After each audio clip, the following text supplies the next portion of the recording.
दूसरे दिन फिर कथा हुई और फिर जब गुरु जी ने बतलाया कि भगवान का नाम जपे तो व्यक्ति बंधन मुक्त हो जाता, फिर तोते ने कहा ये झूठ बोल रहे हैं, ऐसा नहीं होता है। गुरु जी परेशान हो गए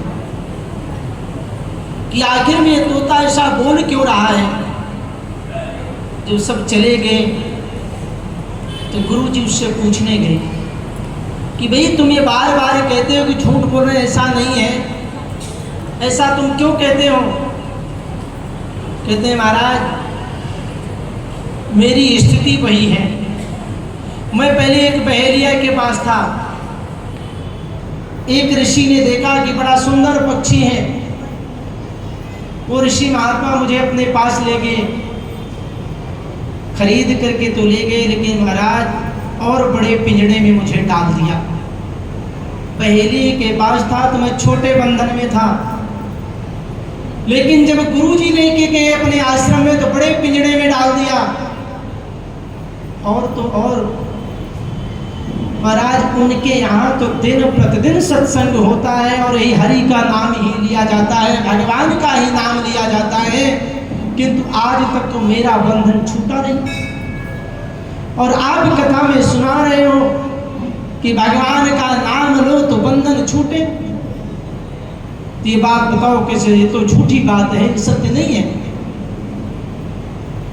महाराज जी ने विचार किया कि तोता के तो सही रहा है, भगवान का नाम लेने से बंधन छूट जाता है, लेकिन इसका भगवान के नाम लेने कारण ही बंधन बढ़ता गया। बहेलिए से खरीद इसलिए लिया कि ये राम राम बोलता था, राम राम बोलने के कारण इसका बंधन बढ़ गया। तब जो है महाराज जी ने कहा तुम एक काम करो, कल जो है कथा समाप्ति के उपरांत जो कथा चल रही हो जैसे समाप्त होने वाली हो, उससे पहले उनको योग कराया कि तुम ऐसा करो, सांस रोकने की प्रैक्टिस करो और लास्ट में तुम ऐसा करना कि जोर से चीची चीची करके और अपनी सांस को रोक लेना। और जब सांस को रोक लोगे तो जैसे ही तुमको पिंजड़े से बाहर करेंगे तब तुम उड़ जाना। कहा ठीक है ऐसा ही करो। दूसरे दिन कथा चल रही थी, कथा के अंत में वो जोर से चीची चीची किया और दोनों पैरों को अपने ऊपर उठा दिया और योग के द्वारा अपनी श्वास को रोक लिया। जब रोक लिया तो संत ने देखा, कहा ये तो चल बसा, लेकिन इतने दिनों तक ये मेरे यहाँ रहा है, अच्छे कर्म किया है, इसका संस्कार अच्छे से करना चाहिए। उसको पिंजड़े से निकाला और निकालने के पश्चात कहते हैं अब ले आते हैं वस्त्र कपड़ा इत्यादि, उससे इसका संस्कार करते हैं। जैसे ही संत उधर को गए वैसे ही तोता अपनी श्वास को छोड़ता है और कहता है सदगुरु मिले तो बंधन छूटे, सदगुरु मिले तो बंधन छूटे। ये कह करके वो तोता उड़ जाता है। तो जीवन में जिसके सदगुरु मिलते हैं वो बंधन मुक्त हो जाता है, इसमें कोई संशय वाली बात नहीं रह जाती। बोले भक्तेश्वर भगवान की। संतों की महिमा के बारे में बताया, कहाँ कहाँ तक इसका प्रमाण दूं। और तुलसीदास बाबा ने रामचरितमानस में संतों की वंदना की और यहाँ तक कि दुष्टों की भी वंदना की। वंदना प्रथम खलन के चरणा, मनु मैं उन दुष्टों की भी वंदना करता हूँ जो हर समय विघ्न उत्पन्न करने के लिए तत्पर रहते हैं। और कहते हैं कहाँ लग नाम बड़ाई, नाम की बड़ाई में कहाँ तक कहूँ। जीवन में यदि किसी को कुछ प्राप्त हुआ है तो वो भगवान की शरण में जाने पर, अहंकार मुक्त होने पर, किसी के सामने झुक जाने पर सब कुछ मिलता। आप विचार करो, एक व्यक्ति अगर किसी से लड़ना चाहे तो कितने से लड़ सकता है? 1 से, 2 से, 3 से, बहुत ज़्यादा अच्छा है 10 से लड़ लेगा, लेकिन 100 से नहीं लड़ सकता है। लेकिन इन्हीं दोनों हाथों से वो 10 से लड़ने की हिम्मत तो रख रहा है, और इन्हीं दोनों हाथों को अगर वो जोड़ देता है तो कई हजारों का स्नेह वो प्राप्त कर सकता है। जीवन में यही है कि अगर आपके दोनों हाथ जुड़ गए तो निश्चित रूप से आप छुप गए, और जब छुप गए तो सारी समस्या का निदान हो जाता है। तो जीवन में एक ही चीज़ आना चाहिए, और सबसे बड़ी बात यह है कि प्रणाम का हमेशा परिणाम हुआ करता है। हमेशा अपने से बड़ों को, जहाँ पर मंदिर हो, धर्मशाला हो, कथा भागवत हो रहे हो, ऐसे स्थानों पर मस्तक को झुका करके प्रणाम अवश्य करना चाहिए। जिसने जीवन में प्रणाम किया उसका जीवन ही बदल गया। महाभारत के युद्ध में एक दृष्टांत आप सबको बतलाना चाहता हूँ। महाभारत के युद्ध में दोनों सेनाएं लड़ने के लिए तैयार हैं, लेकिन युधिष्ठिर और अर्जुन, होता था कि सुबह दिन में भले युद्ध करें लेकिन शाम को एक दूसरे से मिल सकते हैं। तो जब युद्ध निश्चित हो गया तो उससे पहले अर्जुन भीष्म पितामह से बड़ा स्नेह करते हैं। तो अर्जुन और युधिष्ठिर दोनों जाते हैं, भीष्म पितामह के पास उनको प्रणाम करते हैं। और जैसे ही प्रणाम किया, भीष्म पितामह के दोनों हाथ उठ गए और आशीर्वाद दिया, विजयी भव। और कहा कि इसके अलावा मेरे पास कुछ देने के लिए है नहीं, इसके अलावा यदि मैं तुम्हें कुछ दे सकता हूँ तो केवल और केवल घाव दे सकता हूँ, कष्ट पहुँचा सकता हूँ। लेकिन हे युधिष्ठिर, हे अर्जुन, मेरे अस्त्र शस्त्र और मेरा शरीर तो दुर्योधन का हो चुका है, लेकिन मेरी अंतर आत्मा से जो आशीर्वाद है वो तुम्हारे लिए है, इसलिए मैं तुम्हें आशीर्वाद दे रहा हूँ, विजयी हो। उन दोनों ने कहा, महाराज आपके आशीर्वाद की छत्र छाया में हम हमेशा पले हैं। जीवन में यदि किसी का अच्छा जीवन भविष्य हुआ है तो उनके पूर्वजों का है, उनके पुरखों का है, दादी और बाबा का है। और तो और अभिवादन शीलस्य नित्यम वृद्धोपसेविना चत्वारि तस्य वर्धन्ते आयुर्विद्या यशो बलम। अपने से बड़ों को प्रणाम करने से 4 चीजें बढ़ती हैं। किसी को भी प्रणाम करने से 4 चीजें बढ़ती हैं, आयु, विद्या, यश और बल। ये चारों चीजें उसकी बढ़ती हैं। इसलिए प्रणाम में कुछ जा थोड़ी रहा है, मिल ही रहा है, और जो मिल रहा है उसको ग्रहण करना चाहिए। दोनों सेनाएं आमने सामने हो गई।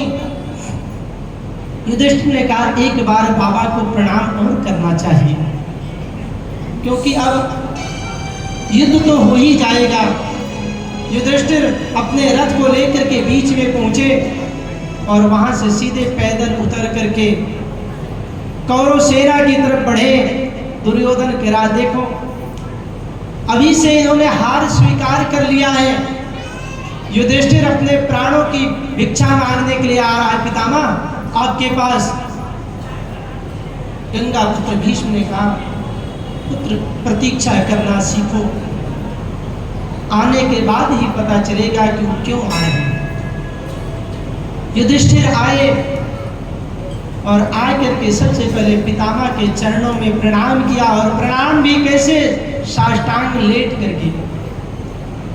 जब किसी से कोई चीज़ लेने की अपेक्षा होती है तो उसका नियम कायदा भी बदल जाता है। जब साष्टांग लेट करके कोई प्रणाम करता है तो व्यक्ति झुक जाता है उसको उठाने के लिए। जैसे ही झुकता है उठाने के लिए, वैसे उसके हृदय से आशीर्वाद निकल ही जाता है, चाहे वो शत्रु ही क्यों ना हो। वो हाथ उनके आदेश की प्रतीक्षा नहीं करते कि ये मेरा शत्रु है या मित्र है, इसको दूं या ना दूं, क्योंकि वो सामने झुक गया है, चरणों में पड़ गया, इसलिए अपने आप को दोनों उठ जाते हैं। और आज के समय में प्रणाम, लोग संस्कारी बनेंगे। दोस्त के यहाँ गया बच्चा, ये लगना चाहिए कि बच्चा संस्कारी है, तो जाएगा तो झुकने में दिक्कत है, प्रणाम करने के लिए सीधे उल्टा हाथ बढ़ाएगा और घुटने से ऊपर। और पहले प्रणाम का परिणाम होता है, जब आप झुकते हैं किसी के चरणों में तो जो अंगूठे में रज होती है, उस रज का महत्व होता है, क्योंकि उसी रज से गौतम की पत्नी का उद्धार हुआ था। तो जो रज होती है, उस रज का जब मस्तक में लगती है तो दरिद्रता की रेखा भाग्य रेखा में बदल देने के लिए होती है। इसीलिए प्रणाम का परिणाम होया करता है। कि सबसे पहले व्यक्ति जब झुकता है तो अपने अहंकार को नष्ट करता है। युधिष्ठिर महाराज जब प्रणाम किए, भीष्म पितामह ने हृदय से लगा लिया और आशीर्वाद दिया, विजयी भव। और यही हालात हुई द्रोणाचार्य की, कृपाचार्य की, जितने भी बड़े बड़े महारथी थे सबको प्रणाम किया और सबने यही कहा विजयी भव। अब तो दुर्योधन जल गया, कहता है कि जब ऐसे ऐसे शुभचिंतक हमारे साथ रहेंगे तो बताओ हमारी विजय कैसे होगी। भीष्म पितामह ने कहा, अरे पुत्र, यदि तुम अहंकार को छोड़ करके आज तुमसे ज्येष्ठ है युधिष्ठिर, अगर तुम उसके चरणों में प्रणाम किए होते तो आज वो भी आशीर्वाद देने के लिए विवश हो जाता, वो भी तुम्हें विजयी होने का ही आशीर्वाद देता। लेकिन तुम तो अहंकार के वशीभूत हो, तुमने तो अपने से बड़ों का सम्मान करना ही छोड़ दिया। तो जीवन में प्रणाम का बहुत बड़ा परिणाम हुआ करता है। और इसी में एक मार्कंडेय ऋषि की कथा आती है। एक ब्राह्मण कुमार है मार्कंडेय जी, लेकिन संजोग की बात है कि जो ब्राह्मण है उनके कोई संतान नहीं होती। उन्होंने कठोर तपस्या किया भगवान भोलेनाथ की। भगवान भोलेनाथ प्रसन्न हुए, आशीर्वाद देने के लिए प्रकट हुए और कहने लगे कि वरम रोहे, वरदान मांगो, आपको क्या चाहिए। ब्राह्मण देवता ने कहा, मुझे आशीर्वाद के रूप में एक पुत्र चाहिए। भगवान भोलेनाथ ने कहा कि देखिए आपके भाग्य में तो पुत्र नहीं है, फिर भी आपने तपस्या की है, इसलिए इसका परिणाम खाली नहीं जाएगा, तुम्हें पुत्र को मिलेगा। उसकी ऐसी कंडीशन है, स्थिति है, एक पुत्र तो ऐसा मिलेगा जिसकी आयु केवल 5 वर्ष होगी और वो परम तेजस्वी, परम बुद्धिमान होगा। लेकिन ये तुम चाहो तो 5 वर्ष वाला बालक अगर नहीं चाहिए तो दूसरा पुत्र जो तुम्हें मिलेगा वो आयु का बहुत लंबा मिलेगा, लेकिन वो मूर्ख होगा। ब्राह्मण देवता ने विचार किया कि मूर्ख संतान से तो अच्छा है कि कम उम्र का संतान मिले, अच्छी बात। वर में को गुणी पुत्र ना च मूर्ख सपैरबी, कई पुत्रों से अच्छा है एक ही हो लेकिन अच्छा हो, इसलिए मुझे 5 वर्ष वाला ही संतान चाहिए। भगवान भोलेनाथ ने आशीर्वाद दे दिया, ठीक है, तथास्तु आपकी संतान होगी, उसकी आयु केवल 5 वर्ष होगी।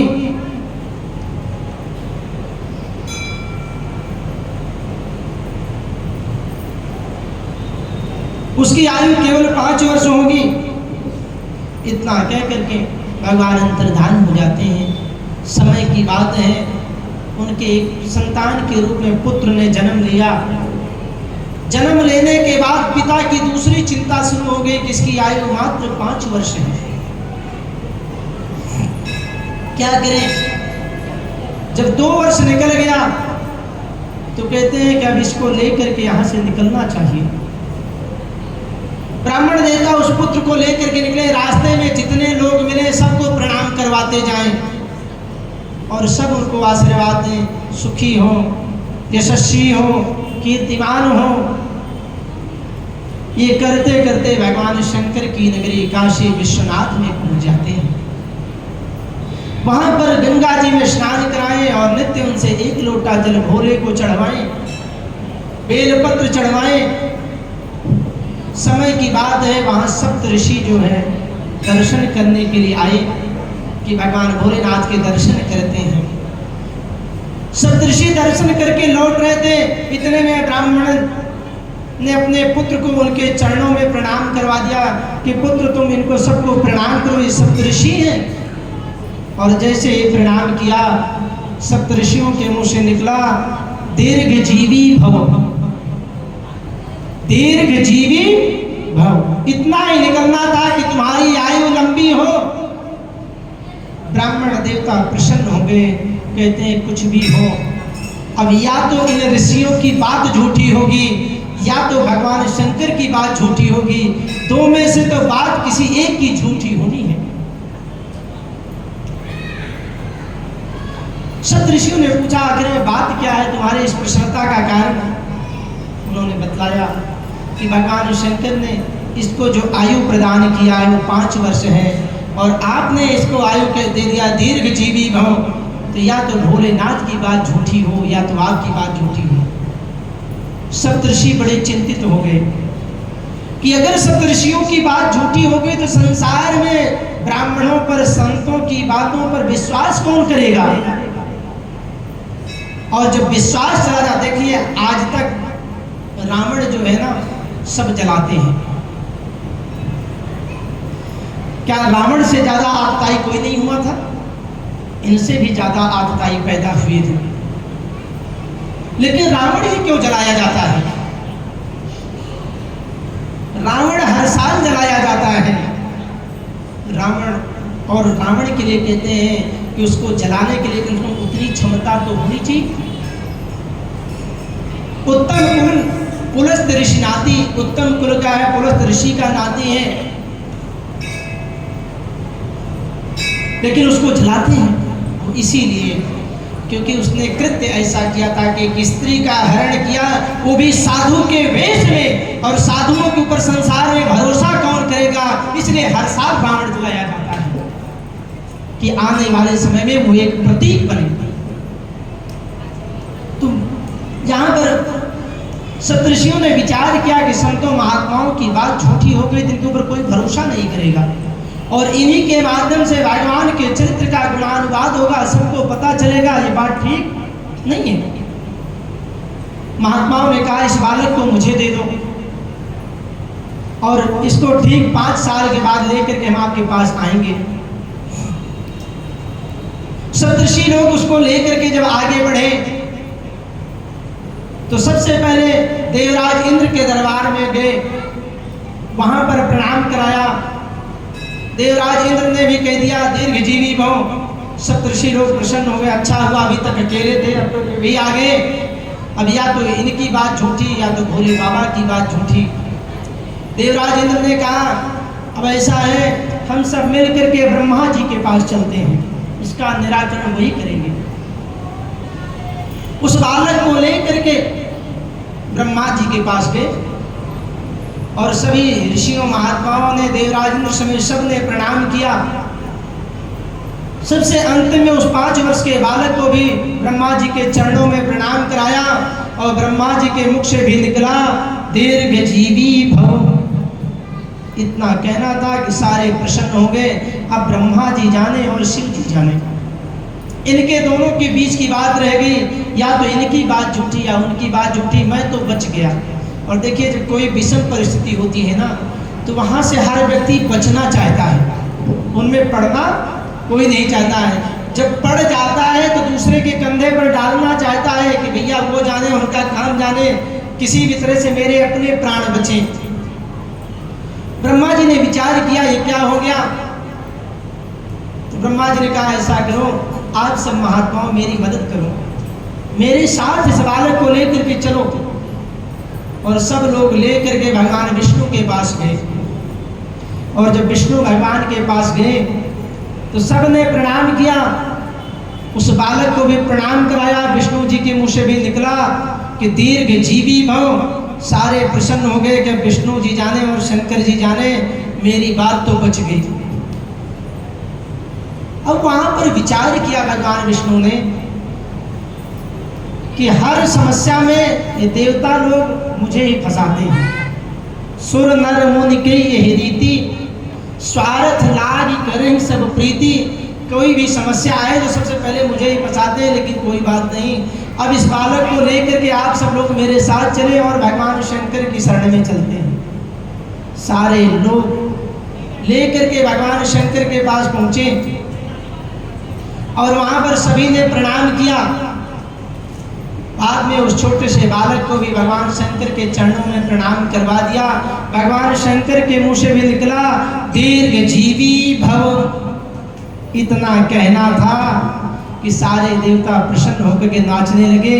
कहते अब शंकर जी जाने और इनका वरदान जाने, हम तो सब बच गए। भगवान शंकर ने विचार किया, कहा क्या बात है, सारा बताया। ये वही ब्राह्मण कुमार है, इसको आपने 5 वर्ष की आयु दे रखी है और आज आप दीर्घजीवी हो। तब भगवान शंकर ने कहा ठीक है, कोई बात नहीं। उस बालक को लेकर के उज्जैन नगरी में पहुंचे और वहां पर एक शिवलिंग बनाया। कहते हैं यहाँ बालू का शिवलिंग बनाओ और इसी पर तुम जो है डेली गंगा जल, दूध और बेलपत्र चढ़ाना और महामृत्युंजय मंत्र का जप दे दिया। देखिए महामृत्युंजय मंत्र ऐसा है जो आयु को भी बढ़ा देने वाला है। मंत्र दे दिया, किसी का जप करो और तुम्हारा बाल बांका नहीं होगा, 5 साल के बाद हम तुमसे दोबारा मिलेंगे। वो बालक बड़े नियम से डेली बेलपत्र चढ़ाता, गंगा जल चढ़ाता, दूध चढ़ाता और मंत्र का जप करता रहता। जिस दिन 5 साल पूरा होने वाला है उस दिन यमराज वहां पर पहुंचते हैं उस बालक को लेने के लिए। जब बालक को लेने के लिए पहुंचते हैं तो यमराज के दूत जब आगे जाते हैं तो जलने लगते हैं उसके मंत्र के प्रभाव से। जब जलने लगते हैं तो पीछे भाग करके हटते हैं और जाकर के यमराज से कहते हैं कि हमारे बस की नहीं हो बालक ले आ पाना, अब तुम जाओ, तुम ही लेकर के। यमराज आए, विचार किया कि ये बालक जो है शिवलिंग की पूजा कर रहा है और इसके पास जाने पर हम जल जाएंगे, तो उनके पास जो काल पास होता है दूर से उसके गले में डालना चाहा, फंसाना चाहा और जैसे काल पास को फेंका उसके गले में, वो डर करके बालक जोर से उसी शिवलिंग को पकड़ लेता है और जैसे शिवलिंग को पकड़ा उसी शिवलिंग से भगवान शंकर महाकाल के रूप में प्रकट हो जाते। बोलिए महाकाल भगवान की। और जब महाकाल के रूप में प्रकट हो जाते हैं उस बालक की रक्षा करते हैं। इसीलिए कहते हैं काल भी उसका क्या करे जिसके रक्षक महाकाल है। यमराज ने पूछा कि प्रभु आप सृष्टि के नियम में दखल दे रहे हैं, ये ठीक बात नहीं है। आपने इसको 5 साल की आयु दी है। भगवान शंकर ने कहा इसमें कोई संदेह नहीं, मैंने 5 साल की आयु दी है, लेकिन तुम्हें पता है ये 5 साल की आयु मैंने किसकी दी है? ये मैंने ब्रह्मा की 5 साल की आयु दी है और ब्रह्मा के एक दिन में 4 युग कई बार बीत जाते हैं। एक युग कलयुग की आयु 4,32,000 वर्ष है और जिसमें भी भगवान कृष्ण को इस धराधाम को छोड़ करके गए हुए 5,300 वर्ष हुए, 5300 वर्ष हुए हैं। मतलब अभी कलयुग बहुत बड़ा है, इसका दूना द्वापर, उसका दूना त्रेता, उसका दूना सतयुग। कहते हैं ये ब्रह्मा जी के एक दिन में कई बार बीतते हैं, तो ब्रह्मा जी के 5 साल की आयु कितनी होती है? कई चतुर्युग बीत जाएंगे। इसीलिए मार्कंडेय ऋषि अमर हो गए। मार्कंडेय ऋषि अमर हो गए भगवान शंकर के प्रभाव से, वो अमर हो गए क्योंकि ब्रह्मा जी का 5 साल बीतने में तो पता नहीं कितने करोड़ों वर्ष निकल जाएंगे। बोले शंकर भगवान की। तो संत की कृपा जिसके जीवन में हो जाए उसके जीवन में बसंत आ जाता है।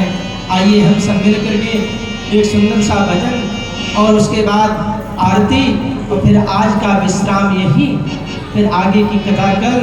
एक सूचना है आप सभी माताओं के लिए, सभी के लिए सबसे अनुरोध है कि कोई भी सोने की चैन, गहने इत्यादि पहन करके ना आए, विशेष तौर से क्योंकि लक्ष्मी के सुत 4 हैं। धर्म अग्नि नृप चोर, लक्ष्मी के 4 पुत्र हैं। पहला है धर्म, दूसरा है अग्नि, तीसरा है राजा और चौथा है चोर। तो इसलिए जो है कृपा करके आप सब सोने इत्यादि की जेवरों से बचे, कथा पंडाल में पहन करके ना आए। और दूसरा कृपया लाइन लगा कर सभी लोग प्रसाद लेंगे, वैसे भगदड़ नहीं मचाएंगे। किसी माता की यहाँ हीरे की अंगूठी खो गई है, इसलिए विशेष तौर से आप सबके लिए